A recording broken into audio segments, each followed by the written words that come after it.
tidak berarti kalau misalnya ada Pak Jokowi faktor, jadi ada Pak Jokowi faktor itu kemudian tidak ada perubahan. Menurut saya tidak begitu. Hilirisasi ini perubahan kebijakan yang luar biasa. Kelompok pertama lahirnya PKB, saya ada di situ. Oke. Saya tahu bagaimana Gus Dur kemudian harus terbuang dari rumah yang didirikan. Jadi kalau menurut saya PKB yang didirikan Gus Dur beda dengan PKB sekarang. Jangan salah loh. Oh, itu ya. Oke. Ya, jadi jangan berbicara soal ideologi di sini. Saya Ketua Umum PP Muslimat NU.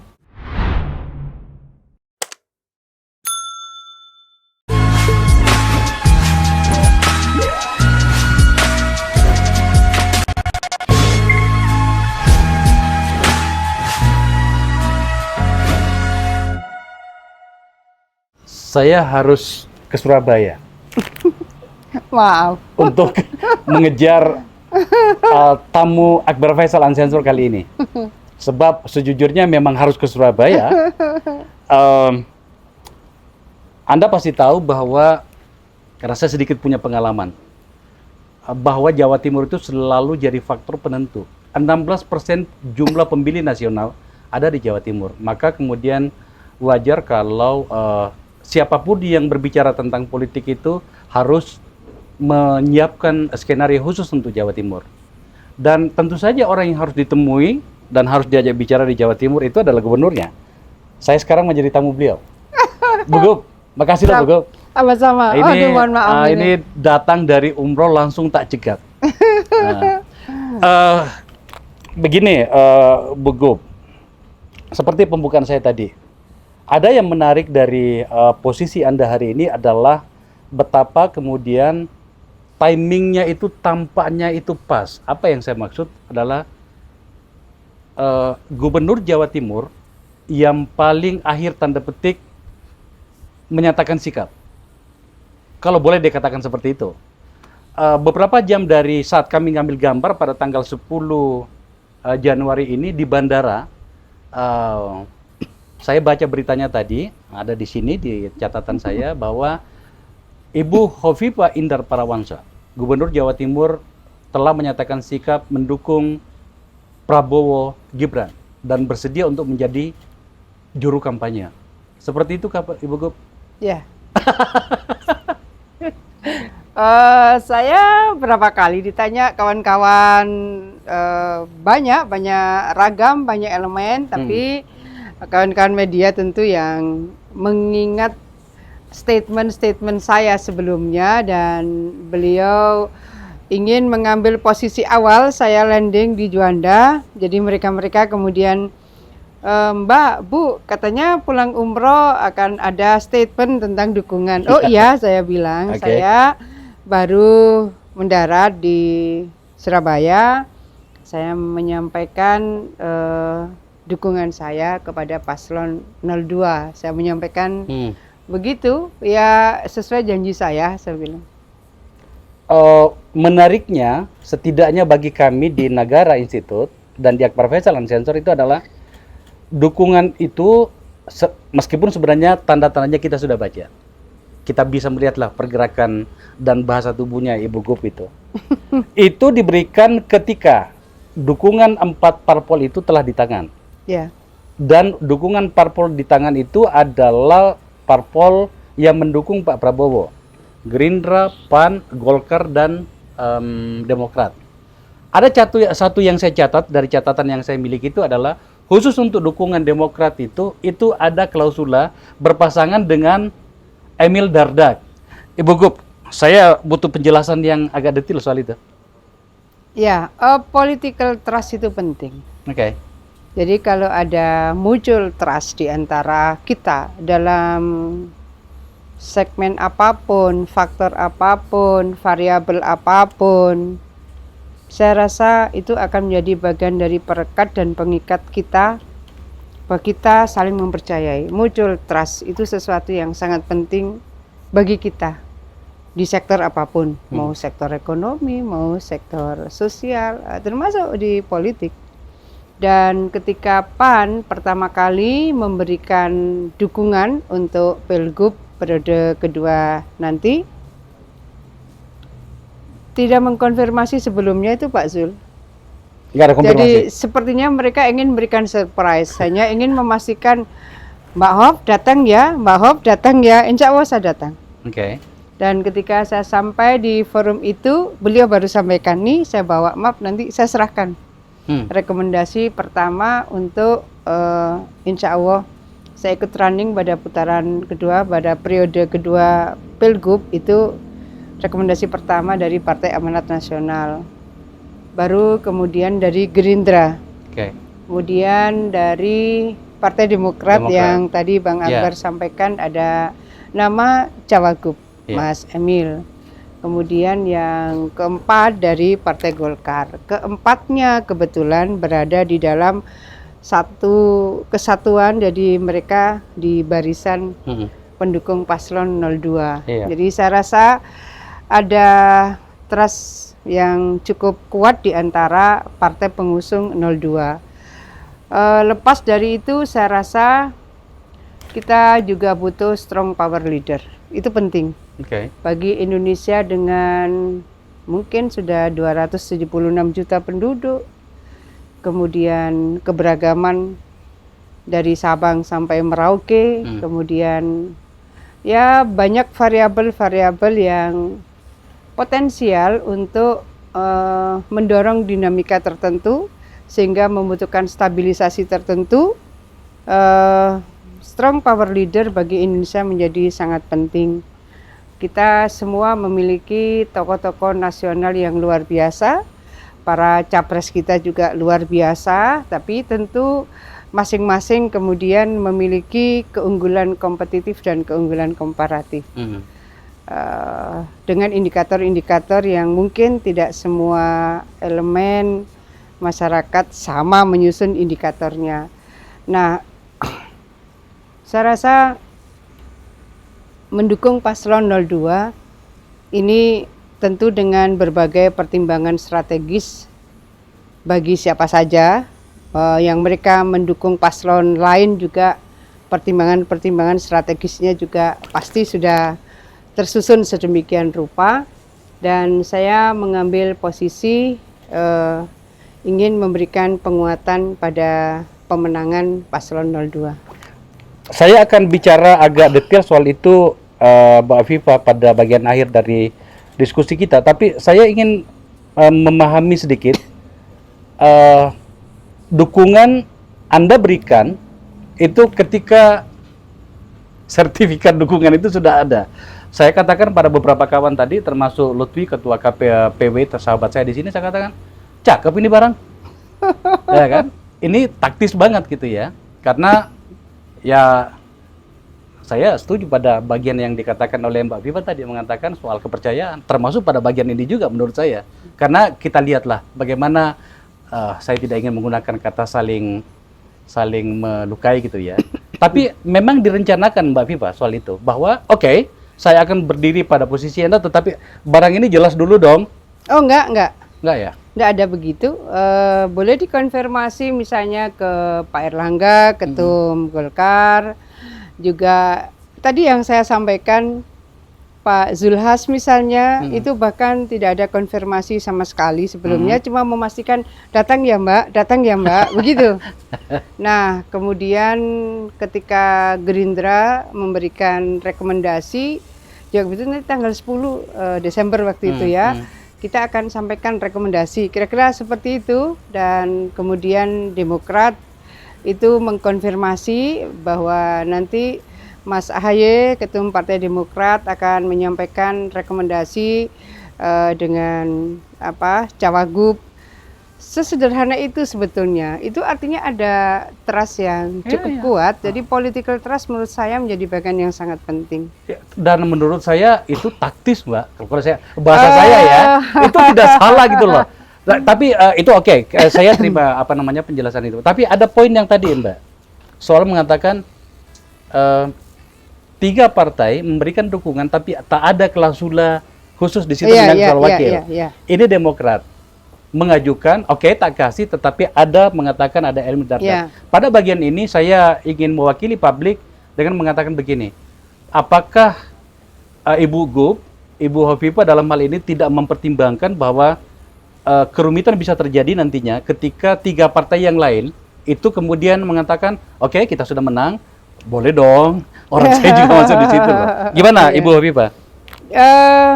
Proses ini saya rasa memberikan penguatan pada rencana saya untuk running pada Pilgub periode kedua nanti. Nah, sementara yang sedang berjalan saya bersama Mas Emil, banyak indeks kepuasan publik ya, dan beberapa survei-survei apakah lokal, regional maupun nasional yang juga menunjukkan Hovifah Emil insya Allah pada posisi yang cukup stable gitu. Nah, pada posisi ini tentu juga menjadi bagian penting untuk selanjutnya mengkomunikasikan dengan elit-elit partai pengusung. Kira-kira seperti itu. Jadi mengkomunikasikan Mas Emil sebagai Ketua Partai Demokrat Jawa Timur dengan Pak Sarmuji misalnya, dengan Pak Rizky Sadik, saya rasa ya Mas Sadat, Ketua Gerindra di sini. Saya rasa ini harus berjenjang. Komunikasi antara pimpinan partai yang sementara ini sudah memberikan rekomendasi kepada kami di tingkat provinsi dan mengkomunikasikan di tingkat pusat ini harus berseiring. Ya. Saya punya catatan tentang keberhasilan Mbak Hovifah memimpin Jawa Timur. Ini ada di sini nih. Saya ingin kutip saja yang agak ekstrim, bahwa selama pemerintahan Mbak Hovifah di sini, kemiskinan ekstrim di Jatim itu turun drastis. Dari 4,4% atau setara dengan 1,8 juta jiwa pada tahun 2020 itu menjadi hanya 0,82 atau sekitar 331. Angka yang kalau lihat data ini itu bisa diselesaikan pada periode kedua. Tapi itu soal data. Insya Allah September ini harusnya lebih ya. Ini karena ini Maret ya, Maret 23. Harusnya September 23 sudah lebih turun lagi. Ya. Itu satu hal. Ya. Tetapi kan ini podcast politik. Ya. Ibu, apakah itu menandakan bahwa Anda tetap memilih akan bersama dengan Emil nantinya? Banyak hal yang kita ini berseiring. Saya rasa harmoni di antara kepala daerah dan wakil kepala daerah itu menjadi sangat menentukan bagaimana kita membangun equilibrium dynamic. Pasti ada dinamika. Tapi dari dinamika-dinamika yang penyebabnya bisa beragam, itu kemudian bagaimana akan tercapai titik-titik equilibrium baru. Jadi hidup itu perubahan, yang tidak berubah ya perubahan itu sendiri. Oleh karena itu ya dinamika ada pendulum baru, Maka ada kaidah usul fikih itu begini, al-muhafadzatu ala qadimis shalih wal akhdhu bil jadidil aslah. Jaga yang lama yang baik dan ambil yang baru yang lebih baik. Saya rasa hukum alam ini begitu. Wahai warga Jawa Timur, ini jawaban Ibu Hovifah, terjemahkan sendiri wes pokoknya. Tapi Mbak, sebagai orang yang mengenalmu, saya sebenarnya agak bingung dengan Mbak Hovifah itu loh. Semua orang pengen jadi menteri. Nah ini kok malah mau jadi gubernur gitu loh. Dan itu terjadi ya, para pemirsa, terutama yang tidak di Jawa Timur. Ibu Hovifah, sahabat saya ini 2 kali gagal sebagai gubernur. Dikalahkan oleh para seniornya. Kemudian pada pertarungan ketiga dia menang. Saya menyaksikan itu. Tapi pada bagian itu Mbak, aneh Anda ini. Oh ya? Iya. Orang pengen semua jadi menteri, tapi Anda lebih memilih Jawa Timur. Pada bagian ini orang bisa menerjemahkan bahwa, oke, saya memang butuh menjadi pengendali di sebuah daerah. Apakah kita bisa terima pikiran itu? Tergantung niatnya kali ya. Menjadi kepala daerah pasti lebih kompleks. Yang ditangani harus lebih real dan harus menjadi policy makers yang kuat. Jadi proses decision making itu ya harus diikuti gitu. Jadi decision making proses ini menjadi sesuatu yang penting supaya kita bisa mengambil keputusan-keputusan yang lebih precise. Nah, decision making proses di kementerian relatif lebih homogen, di sini relatif lebih heterogen. Komunikasi-komunikasi vertikal tetap harus dibangun, komunikasi horizontal wajib dibangun. Nah, ada hal yang bagi saya warga Jawa Timur, tentu saya ingin memberikan dedikasi terbaik yang saya insya Allah bisa lakukan. Bagaimana warga Jawa Timur yang memiliki keluarbiasaan dalam banyak hal itu bisa memberikan lompatan kontribusi lebih signifikan. Misalnya begini, nggak banyak orang masuk pada pembahasan di sektor industri manufaktur.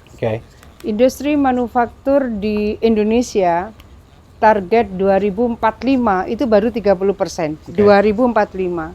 Jawa Timur 2022 itu sudah 31,34. 22 sudah 31,34. Nasional 2045 baru diprediksi 30%. Berarti kita ini sudah melampaui dari prediksi 2045 nasional. Mei tahun ini insya Allah kita sudah pada posisi 35% industri manufaktur di Jawa Timur ya? Jawa Timur. Ini Jawa Timur ini luar biasa. Sehingga kalau misalnya dikendaktori dengan irama, ada seruling, ada elektron, ada gitar, ada bass, ini luar biasa. Jadi barang itu? Dan ini insya Allah Mei ini sudah masuk 35%. Maka saya 2 tahun lalu itu sudah mengkomunikasikan dengan banyak pihak. Jangan sampai masyarakat Jawa Timur menjadi penonton saat industri manufaktur di Jawa Timur tembus 35. Insya Allah di Mei 2024. Maka kemudian kita mengkomunikasikan salah satunya itu dengan King's College London. Semua yang saya ajak ngomong nggak ada yang percaya, semua. Sampailah saya kemudian karena dari King's University sudah datang ke Malang, tempatnya nanti di Malang, kemudian datang lagi ke Surabaya. Kami melakukan kunjungan balik Agustus 2023. Sampailah saya di sana, saya juga menyampaikan, kan kita sudah virtual meeting dengan tim, nggak ada yang percaya juga. Kenapa memilih KCL, Pak? Nah, para pemirsa, KCL itu adalah salah satu perguruan tinggi terbaik di dunia. Kalau nggak salah sekarang peringkat dunianya 38, 39. Itu digital future. Oh, oke. Digital future. Jadi kalau misalnya kita ingin memberseiringi industri manufaktur yang sudah jauh melampaui dari target nasional 2045 yang ditarget 30% nasional, kita insya Allah Mei tahun ini sudah 35%. Ini kan harus ada lompatan SDM Jawa Timur yang saya yakin kawan-kawan di sini itu mampu. Cuma harus dikasih partner, harus dicangkok. Kalau nandur baru, waduh lama. Ini barang udah jadi ini harus dicangkok. Kemudian untuk S1 ini sebetulnya Pak Menteri Pendidikan ya yang membantu menginisiasi, dan ini S1 pertama di Indonesia dari perguruan tinggi asing yang diizinkan menurut Pak Menteri Pendidikan. Itu dari Australia, jadi Western Sydney University WSU itu kita pada digital innovation. Western Sydney University itu digital innovation. Ya memang kita harus mencangkok gitu. Kalau ada digital innovation, ini ada digital future, tentu Jawa Timur ini akan menjadi bagian dari penguat kontribusi kemajuan dan kehebatan Indonesia, terutama di industri manufaktur, diikuti oleh SDM yang menurut saya kawan-kawan di Jawa Timur ini luar biasa. Saya percaya Mbak Viva sangat hatam untuk hal seperti ini dengan seluruh apa yang telah dilakukan. Tapi lagi-lagi saya harus kembali pada garis politik. Beginilah garis politik podcast saya. Saya agak paham, Mbak. Anda boleh mengelak tentang gini, tapi saya agak paham bahwa 3 calon presiden itu meminta jenengan menjadi wakilnya. Kenapa kemudian tidak jadi? Karena setahu saya ada 2 kandidat malah yang sangat detail semoga saya tidak keliru. Tapi pertanyaan besarnya itu begini, kenapa kemudian nggak jadi, Mbak? Saya mudah-mudahan tidak dianggap gimana ya, posisi Wapres itu posisi yang sangat strategis karena itu menjadi personifikasi dari Republik ini. Ya. Tetapi bahwa kembali apakah di dalam UUD 45 atau di dalam fungsi-fungsi Wapres itu, bahasa saya mohon maaf kalau kurang pas, Wapres itu sekoci. Gubernur Jawa Timur itu kapal induk.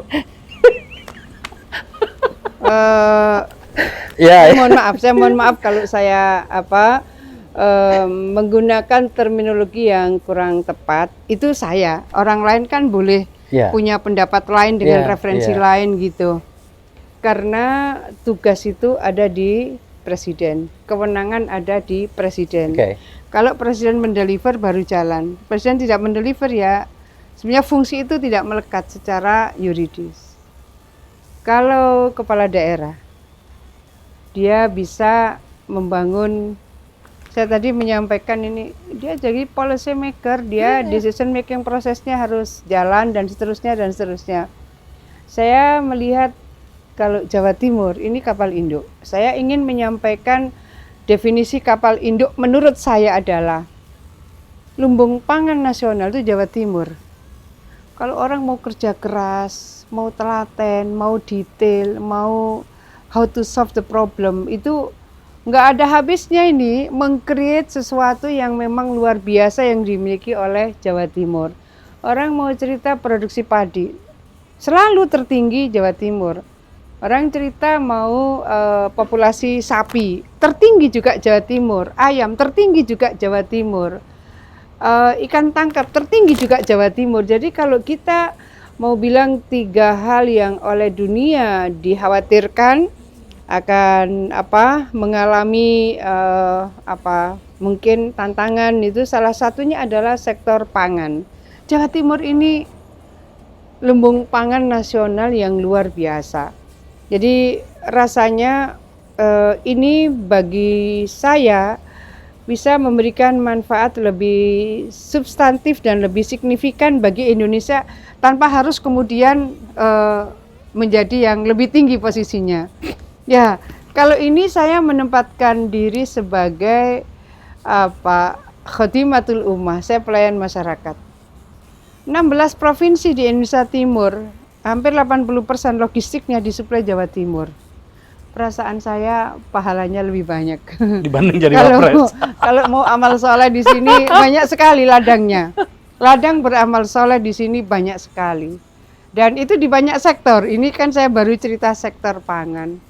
Oleh karena itu saya merasa bahwa untuk saat ini, tidak tahu ke depan, untuk saat ini saya merasa ada tugas-tugas untuk bisa melakukan kesolehan sosial, layanan masyarakat yang lebih konkret karena memang ada kewenangan yang melekat gitu. Lebih konkret karena ada kewenangan yang melekat, itu kepala daerah. Jadi kewenangan yang melekat. Jadi saya mohon maaf kalau misalnya bahasa saya dengan terminologi yang kurang tepat, tapi bahwa posisi-posisi yang strategis, posisi dengan personifikasi sebuah negara itu sesuatu yang sangat prestigious, iya. Sangat prestigious, iya. Tapi bahwa untuk mengambil keputusan dan menjalankan keputusan secara konkret itu kepala daerah. Saya nggak bisa membantah itu, Mbak, karena begitulah realitasnya. Sekaligus ingin melaporkan ke Ibu Gub ini, kedatangan saya ke Surabaya ini tadi untuk mengkonfirmasi catatan-catatan itu tadi. Kami tadi siang melakukan FGD, menyangkut soal pangan tadi, dan saya bersama dengan salah satu bupati Anda yang produsen beras tertinggi nasional, Kabupaten Ngawi. Dia bukan tertinggi, dia paling produktif. Paling produktif, karena lahannya hanya hanya 700.000, produksinya 700 ribuan lebih ton, padahal lahannya cuma 40.000. Ya, dia paling produktif. Kalau tertinggi Lamongan.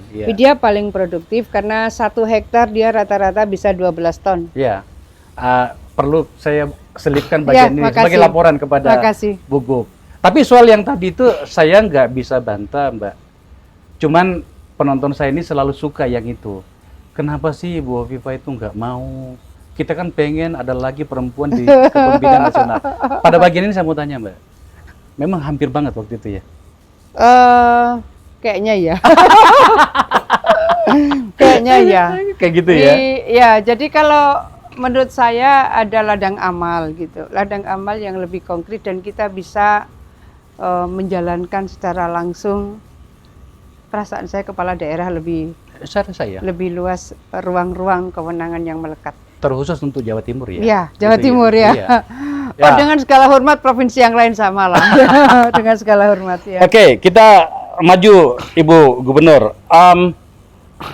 Masuklah kita pada tanggung jawab Anda nantinya sebagai bagian dari timnya Pak Prabowo dan Mas Gibran untuk Jawa Timur. Ya.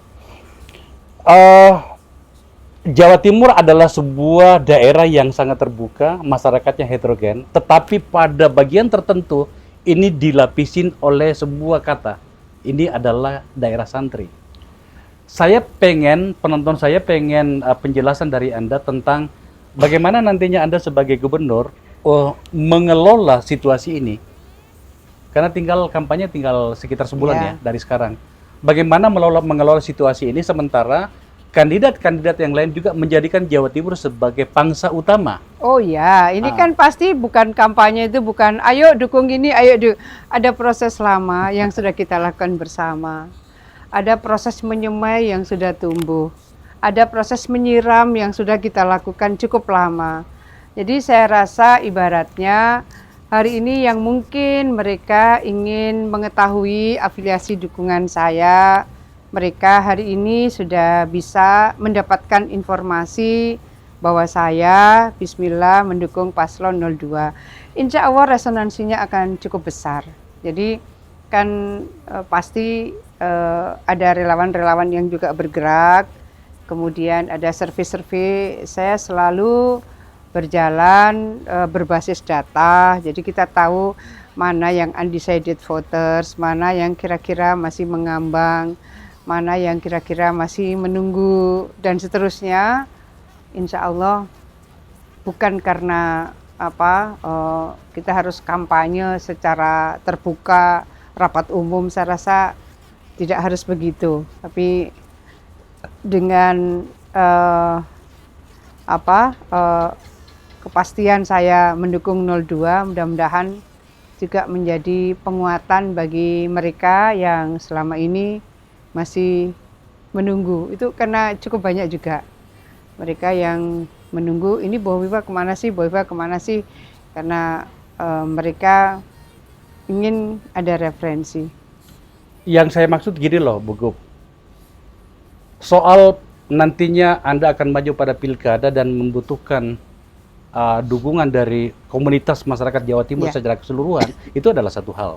Tetapi maksud saya dalam situasi ini, saya yakin Mbak Viva itu lebih memilih untuk menjadi perekat bagi warga Jawa Timur secara keseluruhan, karena nggak boleh ada apa-apa dalam pemilu ini.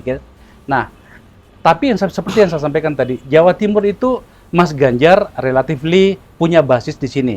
Ada daerahnya bernama Blitar. Mas Anies juga punya komunitas sendiri. Saya tidak tahu besarnya seperti apa, belum baca survei sih. Dan Pak Prabowo tentu saja juga punya. So, yang saya ingin pahami adalah bagaimana mengelolanya Ibu Gub nantinya, agar kemudian masyarakat Jawa Timur baik-baik saja. Memang banyak yang bertanya, Bu Gub, kemana nih dukungannya? Pasti ada itu. Tapi dalam situasi yang lebih besar itu yang saya tanyakan. Selama ini kan proses untuk menentukan pilihan itu pengalaman sudah terbukti bisa dilakukan dengan saling menghormati perbedaan yang satu dengan yang lain. Jadi ada juga yang kemudian saya pileg maju dari partai ini, tapi misalnya partai itu tidak mengusung saya, paling tidak sampai sekarang. Mereka terbilang lain dengan pileg, lain dengan pilgub, itu sangat banyak yang menyampaikan pernyataan-pernyataan seperti itu. Jadi artinya masyarakat akan bisa menentukan pilihannya kapan mereka milih anggota legislatif, kapan mereka milih presiden, kapan mereka milih gubernur. Oke. Ya, Seperti itu ya. ya. Banyak sekali saya mendengar seperti itu. Mm-mm. Banyak sekali, ya. Nah, maka kemudian pada titik itu, boleh dong saya bertanya, Bu Gup, ada target nggak? Ya pasti kalau saya menjadi bagian dari pendukung 02, saya tentu berharap di Jawa Timur 02 Menang dong. bukan hanya menang, ya menang mutlak gitu. Kalau Oke. menang mutlak berarti kan more than 50% lah. Ya, pasti semua akan berharap bahwa ini menjadi bagian dari penguatan yang bisa mendorong kemenangan signifikan. Mm-mm. Begitu juga nanti pada saat Pilgub. Ya. Dulu itu Mbak Viva menang berapa persen ya? Waktu pemilu 2019, 57. 57%. Artinya kalau logika itu dipakai, masuk barang ini. Jadi kita ikhtiar maksimal, kita juga bagi saya seluruh kerja-kerja profesional tetap harus diikuti ikhtiar-ikhtiar spiritual. Bu Gup, saya ingin mewakili pikiran publik tentang pertanyaan, apakah seluruh keputusan politik Anda ini ada faktor Jokowi di dalamnya? Saya melihat ada kebutuhan untuk sustainability dari proses pembangunan. Sustainable development itu menjadi pengalaman berharga bagi mereka yang melakukan studi-studi pembangunan, bagaimana pengalaman negara-negara di Latin Amerika. Mereka tahun 75, 78, 80, mereka sudah menjadi negara berkembang. Tapi kemudian sampai tahun 2023 ya berkembang gitu.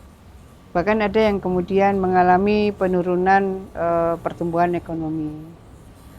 Kalau kita ingin membawa bangsa ini berkemajuan, bangsa ini hebat. Karena memang pada dasarnya prediksi-prediksi semacam McKinsey memprediksi 2030 Indonesia masuk pada skala 7 besar ekonomi dunia. Kemudian PricewaterhouseCoopers di 2050 prediksi kita 4 besar dunia. Ini kan harus terus berseiring. Iya, oke. Hilirisasi ini luar biasa dilakukan oleh Pak Jokowi. Bahwa pasti ada yang kemudian tidak berseiring. Itu tantangannya tidak sederhana. Jadi tantangan-tantangan internasional, bagaimana harus berhadapan dengan berbagai peradilan internasional karena hilirisasi, itu bukan sesuatu yang sederhana. Tapi dari hilirisasi itulah kemudian kita akan meningkat dari proses yang semula kita hanya jual konsentrat, kemudian kita jual barang setengah jadi, sampailah kita menjual barang jadi, dan itu nilai tambahnya luar biasa. Tapi ini butuh waktu. Ini proses sudah berjalan. Nah, ini adalah satu kebijakan yang menurut saya ini adalah perubahan policy dari seorang Pak Jokowi. Perubahan policy dari seorang Pak Jokowi, bagaimana sektor mining kita, pertambangan kita itu bergerak pada sektor hilirisasi. Termasuk kenapa tadi saya menyampaikan 2024 ini kira-kira sudah 35% industri manufaktur karena hilirisasi itu. Ada smelter di JP misalnya, kemudian ada foil tembaga di JP, ada hilirisasi lagi di PR, Pasuruan Industrial Estate Rembang. Jadi hilirisasi ini akan memberikan nilai tambah yang luar biasa. Jadi tidak berarti kalau misalnya ada Pak Jokowi faktor, jadi ada Pak Jokowi faktor itu kemudian tidak ada perubahan. Menurut saya tidak begitu. Hilirisasi ini perubahan kebijakan yang luar biasa. Kalau orang lain yang berbicara seperti itu, Mbak, saya bisa terima. Tapi kalau seorang yang saya kagumi, bernama Hovifah Indar Parawansa, sesimpel itu tampaknya saya harus bertanya lebih banyak. Karena catatan politik Anda itu kan hampir sempurna. Bahkan kalau bisa dikatakan pencapaian itu agak jarang. Bayangin aja, tahun 92 atau 93 udah jadi anggota DPR tuh. Iya, di 92. 92, P3. Setelah itu ikut Gus Dur di PKB. Setelah itu jadi menteri. Setelah itu bergaul dengan semua orang. Konon kabarnya juga Anda dekat dengan Ibu Megawati. Pada bagian ini, kemudian orang bertanya, keputusan-keputusan politik seorang Khofifah Indar Parawansa sekarang ini, apakah telah meninggalkan area ideologis yang orang kenal tentang diri Anda, Mbak? Itu yang kemudian saya mencoba untuk mediasi pada ruang ini. Areal ideologis apa yang saya tinggalkan? No, saya bertanya, katakanlah misalnya P3, kita orang bisa menyebutnya bahwa itu adalah Partai Islam, PKB ada. Yang notabene dua rumah Anda dulu ini itu tidak berada pada kubu Pak Prabowo. Yang satunya berdiri sendiri, satunya bersama dengan. Saya PKB-nya Gus Dur. Jadi jangan salah Mbak loh. Yeni ada di tempatnya Ya Mas Ganjar. enggak tahu karena saya menjadi bagian dari As-Sabiqunal Awwalun. Kelompok pertama lahirnya PKB, saya ada di situ. Oke. Saya tahu bagaimana Gus Dur kemudian harus terbuang dari rumah yang didirikan. Jadi kalau menurut saya PKB yang didirikan Gus Dur beda dengan PKB sekarang. Jangan salah loh. Oh itu ya, oke. Ya, jadi jangan berbicara soal ideologi di sini. Saya Ketua Umum PP Muslimat NU. Jadi kalau ideologi ke-NU-an, ideologi yang membangun Islam wasatiyah, ideologi yang membangun bagaimana moderasi, at-tawasud, at-tasamuh, toleransi, ideologi yang membangun al-i'tidal, keadilan. Saya ada di situ. Kalau soal Gus Durnya tadi oke, saya setuju. Tapi yang saya maksud adalah dibanding misalnya dengan Pak Prabowo ya. Ya. Kalau kita lihat kedekatan pada kelompok Islamnya, itu saya mencoba untuk Anda aja Mbak mendeteksi ya. Bapak ya. Itu orang jadi bertanya, oke, berarti keputusan ini adalah keputusan politik. Bukan salah sih, nggak salah. Tetapi yang orang pengen lihat itu dan pengen dengarkan adalah seorang politisi perempuan bernama Ibu Khofifah itu berada pada titik mana sekarang? Bukannya tadi saya menyampaikan kalau cawapres kewenangannya itu adalah apa yang dideliver oleh presiden. Oke.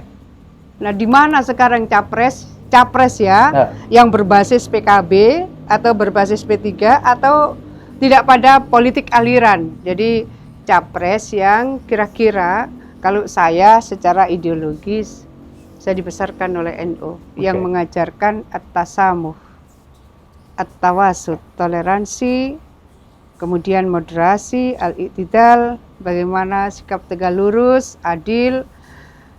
Itu menurut saya ada di dalam struktur ideologi keorganisasian, bukan kepartean. Kebetulan saja dulu NU pernah terafiliasi dengan P3, berfusi. Setelah fusi kemudian lahirlah PKB, saat itu pendirinya adalah Gus Dur yang juga Ketua Umum PBNU. Tapi ini PKB Gus Dur. Bukan PKB yang salah. Jadi menurut saya kembalikan bahwa ideologi ini adalah ideologi yang ditumbuh kembangkan oleh Nahdlatul Ulama. Maka toleransi, moderasi, tegak lurus, keadilan, dan bagaimana kemudian at-tawazun, membangun keseimbangan. Itu adalah ideologi yang diajarkan oleh NU, bukan oleh partai. Kebetulan saja NU pernah berfusi. NU pernah mendirikan partai. Tetapi bahwa ideologi itu terlahir dan terdoktrin oleh NU. Dalam hal NU sendiri, saya agak kurang mengikuti perkembangan terakhir. NU belum bersikap kan? NU akan menjadi payung. Tetapi bahwa secara personal sangat fleksibel bagi NU untuk bisa gitu mengantarkan kader-kadernya. Personal ya. Dalam hal ini sebenarnya yang saya mau tanyakan adalah Muslimat. Saya nggak terlalu detail soal kedekatan antara atau relasi antara NU secara organisasi dengan Muslimat. Apakah Ibu Gubernur ingin mengatakan bahwa Muslimat NU itu harus ikut sama Ibu Gub? Orang akan melakukan identifikasi. Kenapa kemudian ada food getter, kemudian ada top referral person, karena orang akan melakukan identifikasi kenapa ya Bu Hovifa milih ini. Kemudian ini Berapa sih sekarang anggota Muslimat Endor? kira-kira 32 juta. 32 juta. Iya. Jadi berapa tadi target? Itu kan nasional, ini kan tidak hanya Jawa Timur. Tapi yang ke 32 juta kan senasional. Iya, nasional, Artinya iya. kalau di Jawa Timur sendiri kita bisa membayangkan seperti apa efeknya. Ya, Jadi paling kuat di Jawa Timur. paling kuat di Jawa Timur. Mbak, Ya. pengen dengar angka berapa kira-kira estimasi kemenangan Aduh, nantilah. Prabowo di Jawa Timur? Kan banyak tim, Banyak jadi tim, ya. saya rasa tim partai, tim relawan, TKD juga sama-sama mungkin mereka sudah membangun strategi tertentu, sinergi tertentu dan prediksi tertentu. Ya pasti kita berharap akan menang maksimal, menang mutlak. Terakhir Mbak, boleh dong pemicu kemenangan besar Jawa Timur itu meminta, bukan konsesi ya, Apa? jatah kekuasaan. Misalnya begini, aku pengen loh orang Jawa Timur jadi menteri berapa, boleh dong? Boleh, boleh, kenapa Boleh lah tidak? gitu. Ya boleh. Sudah diajukan? Ah, enggak lah. Enggak. Ini kan, waduh, kalau transaksional begitu gimana ya? Tapi boleh Saya dong, rasa enggak, tetap saja merit system. Sebetulnya apa sih yang menjadi kekuatan Jawa Timur, kontribusi Jawa Timur untuk Indonesia, SDM-nya juga. SDM apa yang kita miliki kira-kira ini akan bisa membawa kebaikan yang lebih signifikan untuk sektor tertentu gitu. Mbak, makasih ya. Sama-sama. Pemirsa, begini caranya kalau mau mendapatkan waktu dari Ibu Gubernur ini harus begini caranya gitu kan. Sekarang ini sudah jam berapa? Setengah 12 malam loh, hampir pukul 24. Ya. Tapi apapun namanya itu suara dari pemimpin tertinggi Jawa Timur. Kita harus berbicara dengan Mbak Hovifa. Kita harus berbicara dengan pemimpin Jawa Timur kalau berbicara tentang peristiwa politik apapun itu, termasuk dalam hal ini adalah pemilu ya. Terutama sekali Pilpres. Ya jelek-jelek begini saya punya catatan loh ya Mbak ya, 2014 dulu kan kita lakukan itu. Ya. Tapi ya itu ceritanya ada beberapa poin tadi. Sekali lagi Ibu Gub, Ya, Mbak Hovifa sahabatku, terima kasih ya. terima kasih. Gitu ya. Pemirsa, itu wawancara saya, sebenarnya lebih tepatnya bercakap-cakap dengan Ya. seorang tokoh besar. Terima kasih telah menyaksikan acara ini dari Terima Jawa Timur. kasih. Terima kasih.